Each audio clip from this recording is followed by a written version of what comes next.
It's a global effort, and it's got 30 filmmakers around the world from 22 countries. And it was started to have personal stories of people coping with the COVID pandemic, the struggles they have, myriad ways to endure it. But it was also then started to show ways that people have risen above it as best they can. Hi, I'm Dale Raoul, and you are entering a world gone good.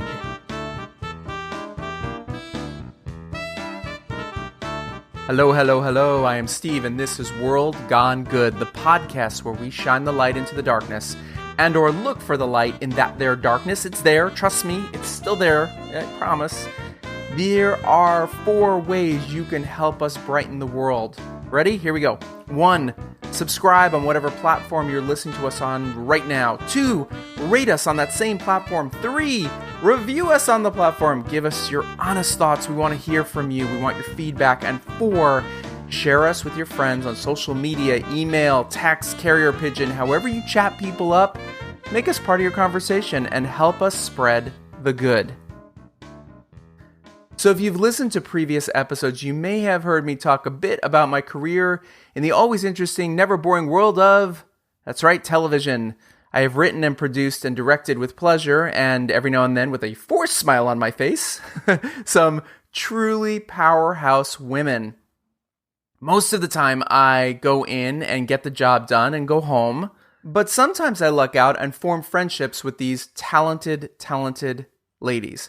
Today, I'm speaking with one of those people who I got to write and direct for, and now get to call my friend, Ms. Dale Raoul. Her resume is insane. She has been in so many things, and we're about to talk about the good of many of them. And on top of being an actress, she's also an activist, and she's here to share her pandemic-inspired project, Sanatione. Here's my conversation with my friend, Dale. Now, you have had quite a career. I'm going to go way back, and I'm going to ask you a question. You're a professional working actor. What's the very first part you ever played in your entire life? Stage or wherever? When I was in the first grade, because I was tall, I got to play the mother in the kindergarten Christmas pageant. Okay. So that was the bug. I got the acting bug. That's what it hit. That was it. Now, this is according to IMDb, but you correct it. I see the first listing as Murder, She Wrote in 1986, and the part is called Nurse. Nurse, yes. It was I'm pretty positive it was my first TV job, and I had no idea how it worked to be on a TV set. I was so nervous because it was Angela Landsbury, and I was so, enamored of her talent and her fame, and I just thought, oh my God, and I think I had like 2 lines, something like "yes, ma'am," or "right away, ma'am," or something like that. But I just, I remember being kind of shocked that, she wore her bedroom slippers during the day because, no one was shooting her feet. And I just thought, that's interesting. It's not very professional. But I just remember being so dazzled by her, and it was very exciting. And quite honestly, the thing still runs. I get little residuals for it, 35 years later. It's crazy. My very first job was at the soap opera General Hospital, and I was amazed at the pace that everybody worked at. I never worked at a TV show. I was right out of college. But I was also amazed that all the actors had their scripts, and right up until 5, 4, 3, 2, and all of a sudden everyone would cram their script like under a seat cushion or into a drawer and then do the scene. Yes. And if anything was, and then they'd pull it out if there was a reshoot. But I was laughing so hard because I'm like, the whole set was probably littered. It was a tinderbox ready to go up. Exactly. My husband, Ray Thompson, for many, many years was lighting designer at CBS and shot Young and the Restless forever. And of course, now they do the same thing, but it's with their iPads. They just stash the iPads under the sofa cushions and stuff. Now, you sort of became an 80s queen because from Murder, She Wrote, you also did LA Law, Who's the Boss, um, Highway to Heaven, and Alf. You did Ow. Alf. Oh my God. It was a weird, weird experience. Because I mean, Alf was a big puppet, and they would have, I don't know how to describe it properly, but there would be like troughs in the floor where the puppeteer would kind of hunker down and get into his trough, and then Alf would stick up and do his dialogue or whatever. And so you had to kind of watch your step because there were these kind of giant holes in the floor, and he would be on the sofa, but the puppeteer would be under the sofa. But it was that was a crazy time. I've heard a little rumor, maybe in the last year, that they were thinking of bringing Alf back.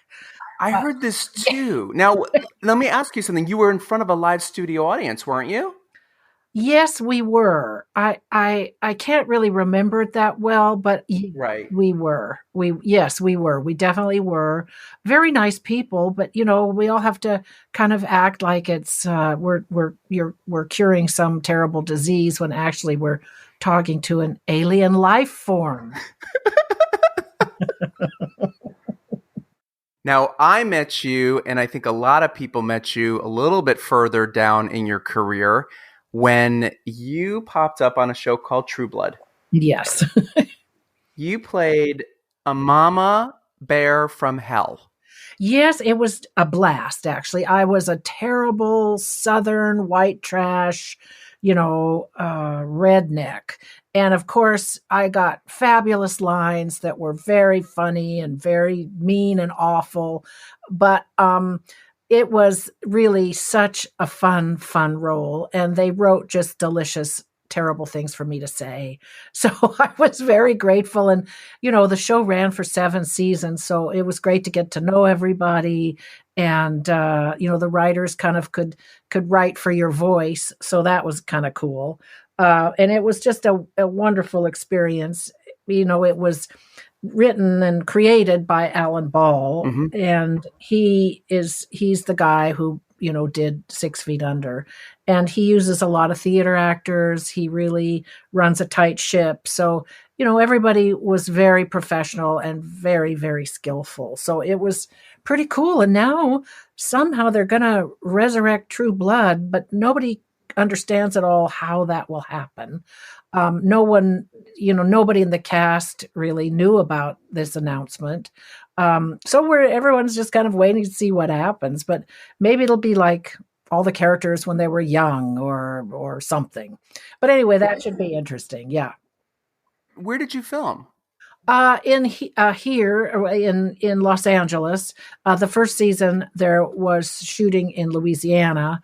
And then after it, became such a hit, they just recreated a lot of the sets and stuff on the stage at what used to be Warner Hollywood, the Lot, it's called now. And then they had a lot of exteriors up in Malibu Ranch, and then some exterior shots all around LA, but mostly at the Lot. Do you want to hear something really crazy? So my ex and I rented a house on Havenhurst and Santa Monica in West Hollywood, and we lived there for about 3 years. We broke up. We moved out.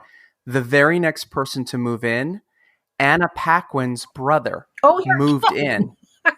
And she and him, apparently, I don't know if this is the story, they're very close.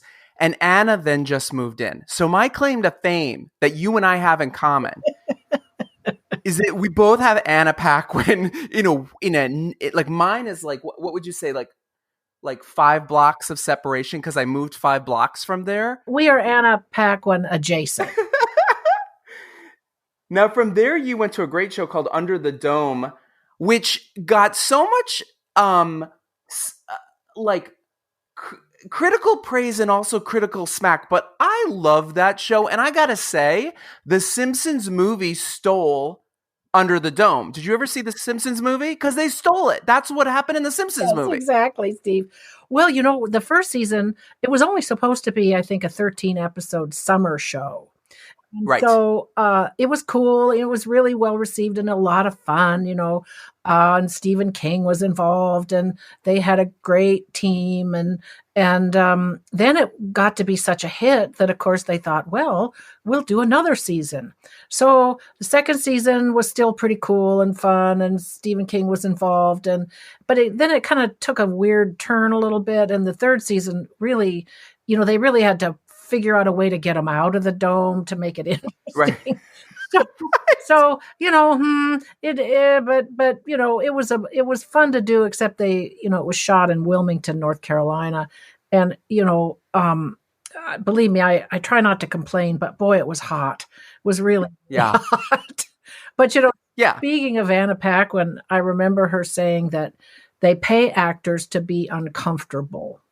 And that was sort of a wake up call for all of us to stop complaining about anything because, she had to, run around naked in the dirt and and, Right. and it was always cold at night or really hot or something. So, I just kept thinking, if she can do it, I can certainly get through this, but it's really, really hot there.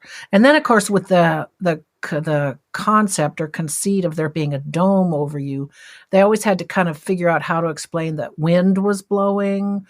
Oh my God. Yeah, or that bugs might be in the shot, or so there was some of that was kind of preposterous, but it was fun to work on, and I loved being in North Carolina. It was very beautiful.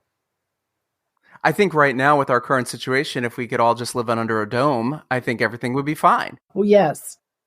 It's funny though, because you talk about that. It's like there's so many things that you learn. I'm behind the scenes and I've done so many different jobs in production, but I was doing my own little digital web series. And I asked my friend Denise Alexander, who's a soap opera actress of many years, to come in and do this part for me. And we were filming in a real house in a very narrow hallway. And I had like a 1K light set up. And to get the shot I needed, I unfortunately had to ask her to almost touch, like so close to the light that we were filming her close-ups and we were in the second round, and I could like beads of sweat were coming down the right side of her face, and I watched the color leave her face, and I'm like, cut, and I go over to her, I'm like, you need to sit down, and she sat down. We got her some water, and she was a trooper. But I turned to my lighting guy. I'm like, we need to rethink this. Like, this is she's gonna be tan on the right side of her face. Yes, exactly. And then she's gonna faint. Right. That was my fear. I was like, I watched the color go, and I'm like, and she was being such a trooper. And she's like, I'm okay. I'm like, no, I'm looking at a monitor. You're not okay. Well, as you well know, and most people do too, until you're actually in the middle of it. It is not a very glamorous business most of the time. I remember years ago, I was very lucky to get a job in this movie called Out to Sea, and it starred Jack Lemmon and Walter Matthau. And that was cool. Diane Cannon and Elaine Stritch. And it was, just wonderful. But a lot of it most of it actually took place on a cruise ship. So we actually went to the Caribbean, and it was an actual cruise that they shot parts of the movie on.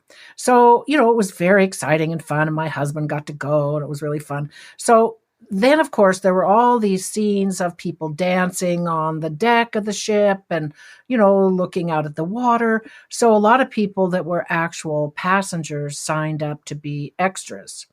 And by about, 2 hours after that started, they were miserable.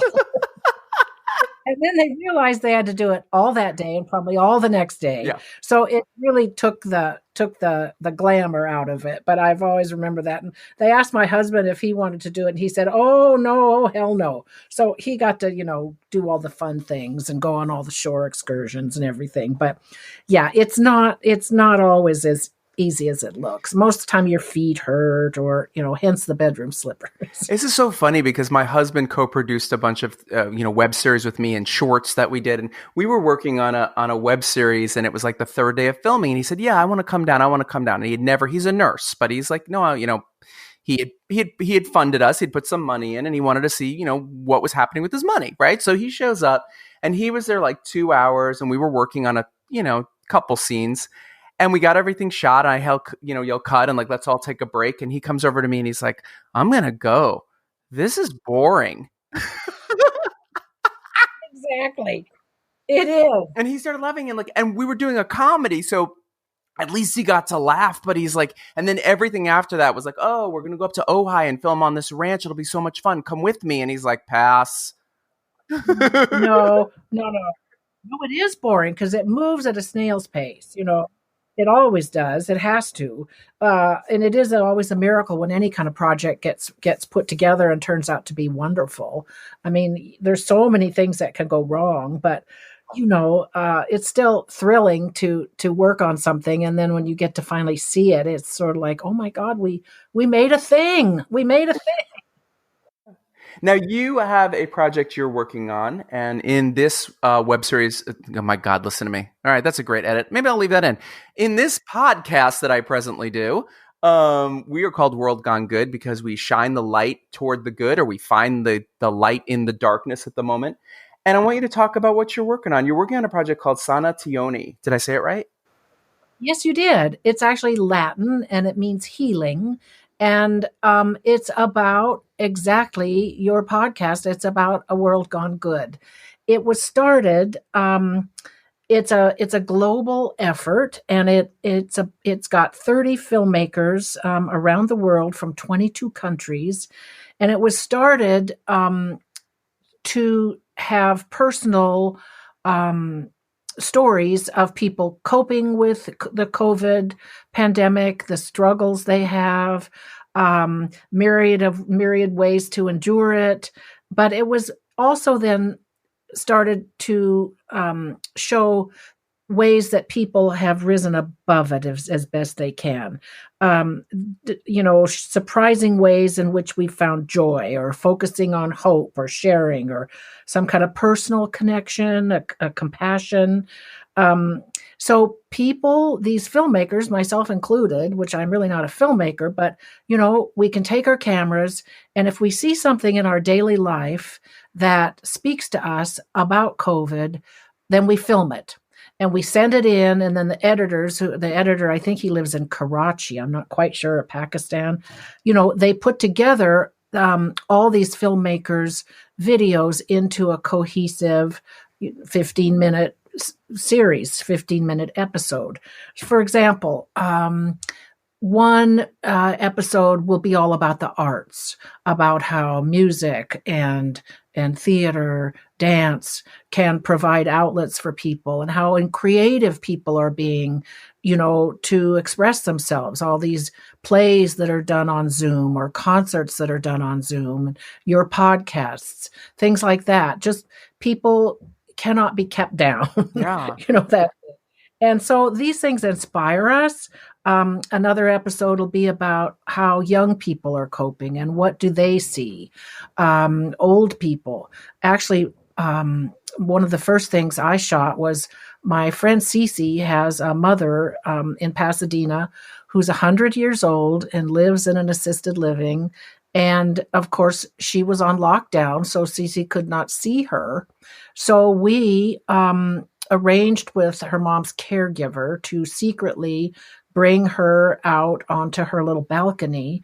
And then Cece and my husband and I kind of climbed over this hill and got into the back yard, the back, garden area where we weren't supposed to be. And at least Cece could wave at her 100-year mother, 100-year mother, and we all got to wave at her. And so I just filmed that. It was very touching because, she's 100 years old. She may never get to see her mother in person again. So just things like that you might see, or people giving an impromptu concert in their street, or, taking cookies to somebody who's, doesn't have any money, or sharing food with somebody who's in trouble. But it's just ways to find a positive outlook. Also about nature, how, when everybody was in lockdown, the nature kind of, took a turn for the better. Yes. Uh, Yes. yeah, the sky was clear, the air was better, the water was clearer. There were porpoises and dolphins in Venice, and the water was crystal clear for the first time in that anyone's memory. Exactly. In the canals, yeah. So, what's cool to me about this is that you get images of people's lives from all over the world. And when they compile them, and edit them into a cohesive unit, it opens your eyes a little bit. So, what they're doing now is they're doing these 15-minute episodes that are shown on YouTube and on their website and everything. And then eventually, when we can resume somewhat of a normal life and the vaccines are, going in the right direction, they're going to make a documentary about all the footage they've compiled over this year. So it's really been a fascinating idea. And it's, as I said, Steve, it's what you're doing is trying to focus on something that's inspirational and maybe gives us hope. So a couple questions. How did you get involved? A woman friend of mine who's a filmmaker who now lives in Wisconsin, she's involved with it was another woman whom I actually don't know, who started the project. And then they just reached out to us and said, would you be interested in doing such a thing? And we thought, well, yes. I mean, it sounds like a great project. And so far we've enjoyed it. Ray and I both are kind of involved in it, and I do all the voiceover for their videos. So I've enjoyed that, keep my hand in a little bit. Now, are you a producer on it? Do you have some say in what's going in and the structure? No, we do not. And that's fine. I mean, what we do is just keep our eyes open and kind of report on what we see in our daily life. That's great. You deliver the material. And how many people around the world are participating in providing or bringing forward these stories and actual footage? Yeah, it's 30 filmmakers. Wow. Yeah. So it's all over the world, and that's what makes it pretty wonderful. That's really, really, really amazing. How many episodes or small short films, whatever you want to call them, how many have been produced so far and gone up? I think there are now 6, and they've got the schedule for whatever is coming next. But it's kind of slow because it's all the footage has to be assembled, and there's a lot of moving parts, as you well know. Now, in your life, what has the word healing meant to you, and what does that relate back to what you're working on now? Well, that's a good question. I guess I feel very fortunate that I have spent a lot of the pandemic in my home state of Montana, which is a very beautiful place. My husband and I have been here for quite number of months, and I have my family home here, which is lovely, and I'm very grateful for that.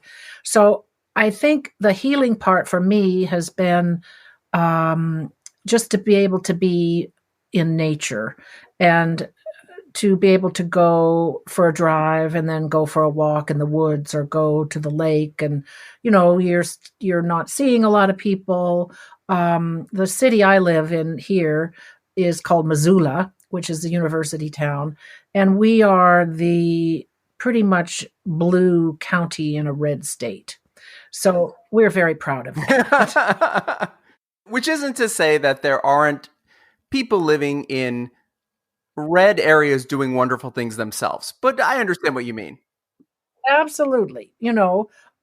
So I think, I don't know, healing, I think I feel just grateful, and it does, brings home a lot of extraneous things you might have been, or I might have been doing in my life, and, rushing around kind of spending time that could have been, better spent reading a book or, painting a picture or, doing something for somebody else. So I don't mean to get all precious about it, but I just think I wasted a lot of time, and I think it's been brought home to me that that we're just lucky to be alive and to be here, and we should be so grateful. We have had people close to us who have gotten COVID and have all recovered, but right now we do have a friend in New Orleans who is very seriously ill, and that really brings it home to you. I think the lesson that has come in this time is, again, no offense to my language at the moment, slow the fuck down. And I think that's honestly what all of us learned is what you just said is, I love reading, and I've always been a reader, and we have this thing here in Santa Barbara. Planned Parenthood every year does a book drive. It's 2 weeks long. It's at the convention center. It's the greatest thing in the world. The books are $1 to $10, and if there's no price on the book and the cover when you open it, it's $1. And so every year we go to this thing, and I buy 15, 20 books, and then I put a little more extra. And I go through books like crazy. And what I've been doing is really just being present and enjoying the books I'm reading. And then when I'm done, I think of a friend and say, oh my God, Dale would love this book. And I get your address, and I'm mailing people books. I'm not even telling them. Oh, that's Yeah. great. That's fantastic. And I have friends who are just like blown away. It's a simple little thing. And they're like, oh my God, you mailed me a book. Yep. I had one friend, I mailed her a book. She doesn't live far from me. And she came to visit, and she gave it back to me. And she's like, I'm not interested in this book. And we both started laughing. I'm like, I thought of you for this book. She's like, you don't know me. Well, she made a mistake there, Steve. She missed out on that book. Yes, exactly. Yeah, I guess what you just said is what I was trying to say in more words than necessary, but really just slow down and just kind of breathe and chill a little. There's too much craziness, especially as you and I know, living in California. There's too much driving around and tired. Yeah. So in Montana, that's a much slower pace, which we have appreciated. So Sanatione, people can find this on YouTube, and also they have a website? Yes, I can give it to you. It's Sanatione, SANATIONE .IY, M as in Mary, S as in Sam.org. And we're going to go ahead and we'll make sure that that's up on our site as well. Okay, before I get to the end, I always end these shows with 3 questions. Don't worry, you know the answers. But before I do, let me ask this question. Where are we going to see you next in film or television in a perfect non-COVID world? Oh, gosh. Well, I did have a couple of projects that we're going to shoot, this last spring. None of those have come to pass. So I don't really know what is going to happen to me. I did have a funny, kind of wonderful thing happen a month or so ago. As I keep saying, I'm in Montana, and I have been auditioning a bit from here, just self-tapes and Zooming and all. And so I got an audition for this commercial for Publix grocery stores, which is in the east and southeast or something. So I was supposed to be with a friend, and they were going to set me up with another actress in my agency, and but that didn't work out. And actually I was here. That was part of it. So I said, well, I have a girlfriend here and she could do it with me. It's, that'd be fine. They said, oh, sure. So we were supposed to be retired school teachers. And she was supposed to be teaching me how to use chopsticks and eat sushi. So we sent in our little self-tape, and then we got a call back. And so we did the Zoom call back with the producer and the clients and everything. And then we booked the commercial. Wow. And my girlfriend, Arlen, she was like, but do they know I'm not an actress? I'm not in the union. I said, well, yeah, they do. So it was a blast for her because, I said, well, Arlen, you're going to Hollywood. We went down, and it was just a thrill because she enjoyed it so much. So we hope that that'll be showing so she can, show it to her friends and family and everything. But it was like this little gift, and she and I have known each other for 50 years. Wow. But the producers and the clients, they love that part of it. And I think that's kind of why they just like the happiness involved. So that, and I'm still very involved. I'm on the board of directors of the Skylight Theater in Los Angeles. And we're still, we are up and running, not with plays, but we have Skylight Theater Zoom plays, all new plays. Our writers' labs are still going, and before the holiday, we did a big fundraiser. So, we have a lot of support and a lot of plans for this year. But it's been tough, as anybody in the theater knows, and starting with Broadway. So, but it keeps us very busy, and we're very hopeful. So far, Skylight is hanging in there and doing well. We're keeping the arts alive. I'm going to ask you 3 questions. You know the answers. Don't worry. Easiest question. Where can people find you online and social media? Yes, I'm on Facebook, just Dale Raoul. I'm on Instagram, Dale Raoul 8546. And I can't remember my Twitter handle. But, and of course, all my credits and all that stuff is on IMDb. 2 more questions. These can relate back to what we've already talked about or anything that's in your heart that you want to answer with. Question number 1, who inspires you? Who inspires me? Actually, I think my husband inspires me. He's a very optimistic person and very funny and really looks at the bright side. I think he was raised that way, and it's really paid off as we've gotten older, and he still retains kind of a wonder about life. So that's what comes to mind. And the final question, again, you can answer it any way you want. Tell me something good. Tell me something good. Something good is having friends around you that will put up with you no matter what, and that you have known for a long time. So they know your, other husbands or other boyfriends and all the shameful things you've done, all your failures, all your, foolishness, and still rise to the occasion. And something good is a sense of humor.